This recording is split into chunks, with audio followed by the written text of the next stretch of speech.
We are talking about a culture of disregard and marginalization of girls' and women's voices. If the next superintendent comes directly out of that culture, I do not know how we can expect a change. Presenters from the Michigan Association of School Boards asked people there to fill out Post-it notes to say what they want and don't want in Lansing's next superintendent. The Post-it notes were then read aloud. I'm deeply disappointed that I have to say this, but honestly, not much else matters in this moment beyond having a candidate with no history of sexual harassment or misconduct. Superintendent candidate Mark Coscarella is accused of sexual harassment and supplying pornography to minors. People who came to the meeting today say they're worried about where the search is headed. I think that the whole situation is scary because we as parents put so much trust in the administration, because if something happens that is unsafe for our kids, that's who's going to have to deal with it. If people don't believe them, that can be incredibly damaging. And so it's terrifying as a parent, quite frankly. Parents and community members hope the board listens and takes everything into consideration, Post-it notes, police reports, and all. I'm worried about a culture that condemns survivors who come forward and makes comments that they won't be believed because children are listening. Best case scenario is that they slow down, they open up the search as wide as possible, and they prioritize the children in the district and their safety by not hiring Dr. Mark Coscarella. My intent always was to protect people. An outside investigation by the Lansing School District found Deputy Superintendent Mark Coscarella likely stripped to his underwear and danced sexually in front of Casey Sturley while she was a student teacher in his classroom during the 1999-2000 school year.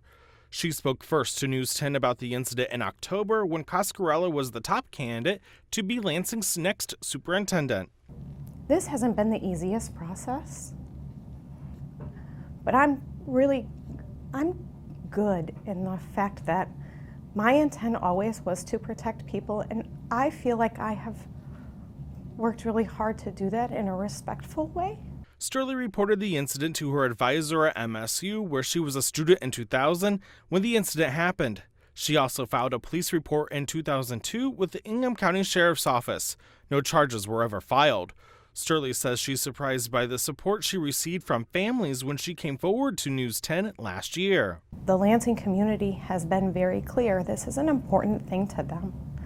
They want their school district to be safe, and they want people to listen to survivors when something has happened to them. Now it's up to the Lansing School District to decide what to do. I hope that the Lansing School District has all of the information they need to move forward with a positive outcome for their district to be safe for the future. People hear what has happened to me, that when I stood up and said something wasn't right, it was scary. But that people wrapped around me and stood up and stood with me. Unfortunately, we can't have someone working in our district when allegations of this nature have been substantiated. The Lansing School District's outside investigation found Deputy Superintendent Mark Coscarella likely stripped down, danced sexually in front of Casey Sturley in his classroom in April 2000. He taught at Holtz Elliott Elementary at the time. Lansing School Board President Gabriel Lawrence says she knows Coscarella personally. She told me it was difficult to separate her personal feelings. When all of the data suggested that victims don't come forward and lie. And in hindsight, I believe Ms. Sturl. Coscarella was the top candidate for the superintendent job at the time, even serving as acting superintendent. But after News 10 broke the story, he asked to be on paid administrative leave while the district investigated. The school board decided to do a national search, and Coscarella never actually applied for the job. It has been a position that we never thought we would be in. We've never been in this situation before as a district, thankfully, and hopefully it never happens again.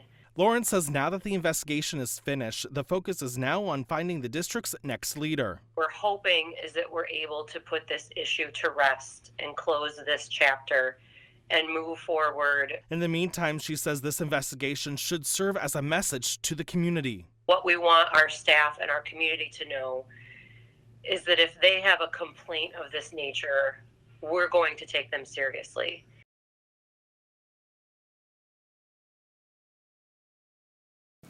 vote is 8-0. Thank you. The resolution is adopted. The decision not to renew Mark Coscarella's contract came after a 20-minute closed-door session. Lansing School Board President Gabriel Lawrence says even though Coscarella's contract isn't going to be renewed, he's still getting paid while on leave. We're confident in our investigator's report, and we know what the result will be of non-renewal of the contract. Lawrence says the reason Coscarella wasn't fired is because that would require another level of investigation that wouldn't be feasible. Coscarella's conduct initially came into question when Casey Sturley told News 10 in October Coscarella locked his classroom door, took off his clothes, and propositioned her while she was a student teacher at Holt Public Schools. When that story broke, Coscarella was the leading candidate to be Lansing's next superintendent. As the events unfolded, the board went with a nationwide search and is interviewing 7 candidates next week. Lawrence is hoping the search process will move the district past the investigation. We really hope that these people who we're bringing in for interviews next week are not distracted by this huge distraction that this has become. Lawrence says whoever is named the next superintendent will decide who replaces Coscarella. As far as the board is concerned, our executive team members are members of our family. That I'm disappointed in Dr. Coscarella. Most of us believed him, and I'm sorry that I personally was wrong. I feel bad about it, but I feel good that this board did the right thing. We listened to our community, we acted in good faith, we took the right action, and I'm glad this painful time in the school district's history is almost over.